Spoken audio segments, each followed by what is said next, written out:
सवाल करना जुर्म बन गया। अमेरिका में जायदाद के हवाले से अलीमा खानम से सवाल क्यों किया?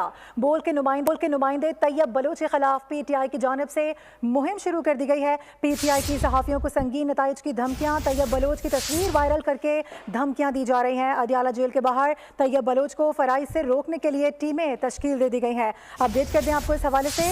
आप पर इल्ज़ाम है 2004 में शौकत खानम फंडिंग से अमेरिका में जायदादें बनाई गई हैं। ये सवाल किया गया था सहाफ़ी तैयब बलोच की जानिब से अलीमा खानम से, जिस पर पीटीआई ने सवाल को बदतमीजी करार देकर बाकायदा मुहिम शुरू कर दी है। ये वाकया है क्या, इस पर एक नजर डालते हैं। कि शौकत खानम के फंड रेजिंग से आपने अमेरिका में 2004 में प्रॉपर्टियां बनाई हैं। मैडम आप अपना हिसाब तो दें। जो आपने वो शौकत खानम आम गरीब लोगों के पैसों से आपने जो है वो जायदाद खरीदी अमेरिका में। मैडम आप पर इल्जाम है कि शौकत खानम के फंड रेजिंग से आपने अमेरिका में 2004 में प्रॉपर्टियां बनाई हैं। मैडम आप अपना हिसाब तो दें। जो आपने वो शौकत खानम आम गरीब लोगों के पैसों से आपने जो है वो जायदाद खरीदी अमेरिका में। सहाफ़ी तैयब बलोच बार बार अलीमा खानम से सवाल करते रहे कि हमारे सवाल का जवाब तो दें कि जो हम सवाल कर रहे हैं क्या वो दुरुस्त है या नहीं। जवाब तो नहीं दिया गया, लेकिन बताया ये जा रहा है कि बाकायदे तौर पर अब तैयब बलोच के हवाले से मुहिम शुरू कर दी गई है। तैयब बलोच ही हमें ज्वाइन कर रहे हैं, उनसे बात कर लेते हैं, पूछ लेते हैं कि ये सारा मामला था क्या। तैयब, एक सादा सा सवाल आपकी जानिब से किया गया था, इससे पहले भी 2-4 रोज़ पहले भी इस तरह की खबरें मौसूल हुई थी। सोशल मीडिया पर काफ़ी आपके क्लिप्स को वायरल किया गया था। बताइएगा कि असल हकीकत क्या है। देखिए, सहाफ़ी का हक है सवाल करना, और चूंकि जो है वो अक्सर औकात तो सवाल से ही खबर निकलती है। हम तो फील्ड के सहाफ़ी हैं और मेरी चूंकि असाइनमेंट अडियाला जेल में लगी हुई थी, तो अलीमा खानम मीडिया टॉक कर रही थी, मंगल के रोज की ये बात है।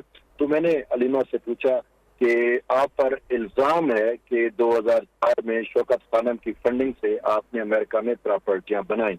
तो बस यही सवाल था। उसके बाद अलीमा के सामने ही जो है वो तरीके इंसाफ के जो वहाँ पे वर्कर्स थे उन्होंने ट्रोलिंग शुरू कर दी और शेम के नारे लगाना शुरू कर दिए।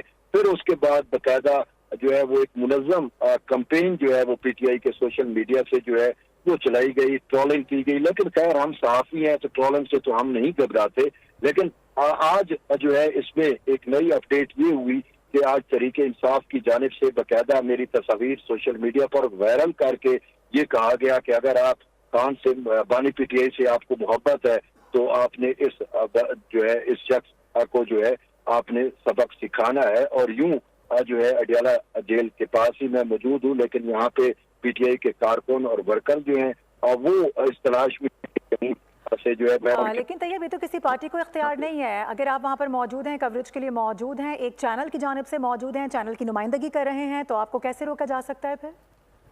यही तो फिस्तायत है बेसिकली। यही तो तरीके इंसाफ जो है वो यही है बज़ाहिर कि वो सियासी अक़दार जो है वो शायद उसमें पनप नहीं सकी और ना ही उसमें जो है वो जमहूरियत की रमक बाकी बची है। क्योंकि हमने देखा कि जो भी पॉलिटिकल पार्टीज होती हैं वो जो है हमेशा मीडिया फ्रेंडली ही रहती है, क्योंकि यही मीडिया ही है जो उनकी आवाज बनता है, जो उनकी आवाम तक जो है आवाज को पहुंचाता है। लेकिन अफसोस से कहना पड़ रहा है कि तहरीक इंसाफ जो है वो बयानिया तो ये बनाती है कि जी हुकूमत की जानिब से, रियासत की जानिब से जो है वो मीडिया पर कदगनें लगा दी गई, लेकिन हकीकत तो ये है कि सबसे बड़ी कदगन खुद पीटीआई जो है वो मीडिया पर लगा रही है। सहाफ़ी का हक है सवाल करना, कवरेज करना, लेकिन अब वो कवरेज से भी जो है वो रोक रहे हैं और उसके साथ साथ संगीन नतायज की भी जो है वो धमकियां पीटीआई की जानिब से दी जा रही हैं। तो जिससे यही साबित होता है कि पीटीआई जो है वो अब मीडिया फ्रेंडली नहीं रही, बल्कि मीडिया से जो है वो खौफजदा हो चुकी है। तो इसी वजह से ये बज़ाहिर जो भी बयानियां बनाते हैं मीडिया पर हुकूमत की जानिब से कदगन है, लेकिन हकीकत तो आज हम देख रहे हैं कि ये कदगनें खुद पीटीआई जो है वो सहाफ़ियों पे लगा रही है। शायद उनको अपने मन पसंद के सहाफ़ी ही चाहिए, उनको वो सहाफ़ी शायद बर्दाश्त नहीं हो रहे जो सच की बात करे, जो ऐसी उनसे सवाल पूछे। आप देखें प्रॉपर्टियां जो है वो अलीमा खान जो है वो उसको कह सकती थी, इनकार कर सकती थी, तरदीद कर सकती थी, नो कमेंट भी कह सकती थी, उसमें कोई ऐसा मुज़ाहिरा नहीं है। आप सवाल आप सामने रखें तो आपको पता चलेगा कि उसमें कोई बदतमीजी का भी उनसर शामिल नहीं है। तो जो हमें जर्नलिस्टिकली जो एथिक्स हमें समझाए गए हैं, सिखाए गए हैं, तो हमने उन्हीं के तहत जो है वो मैंने उनसे सवाल किया, लेकिन उस सवाल पर जो है वो उन्होंने राई का पहाड़ बना के एक पूरा میرے خلاف ایک کمپین جو ہے وہ شروع کر دی اور اب تو جو ہے وہ یہاں تک معاملہ پہنچ چکا ہے کہ باقاعدہ سنگین نتائج کی دھمکیاں بھی دی طیب، جا رہی ظاہر ہے آپ ایک سینئر صحافی ہیں، آپ کافی عرصے سے فیلڈ میں موجود ہیں اور سپریم کورٹس وغیرہ یا اس طرح کی جو معاملات ہیں وہ بھی دیکھتے آئے ہیں. یہ بتائیے گا کہ یقینی طور پہ آپ کے پاس کوئی نہ کوئی پروف تو موجود ہوں گے. ظاہر ہے ایک صحافی جب بھی سوال کرتا ہے جب اس کے پاس پیچھے بیک اینڈ پہ کچھ موجود ہوتا ہے تو آپ اس کا بھی سہارا لے سکتے تھے، آپ اس حوالے سے بھی ان سے بات کر سکتے تھے. اس کے باوجود بھی انہوں نے آپ کو جواب دینا مناسب نہیں سمجھا؟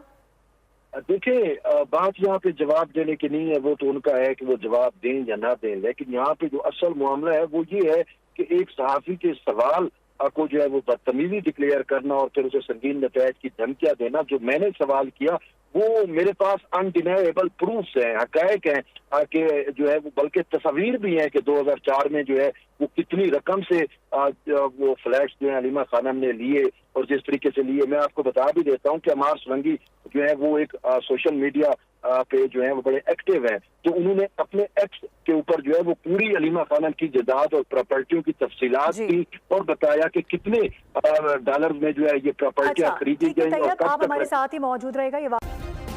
سبسکرائب کریں اور بیل دبائیں تاکہ کوئی خبر رہ نہ جائے.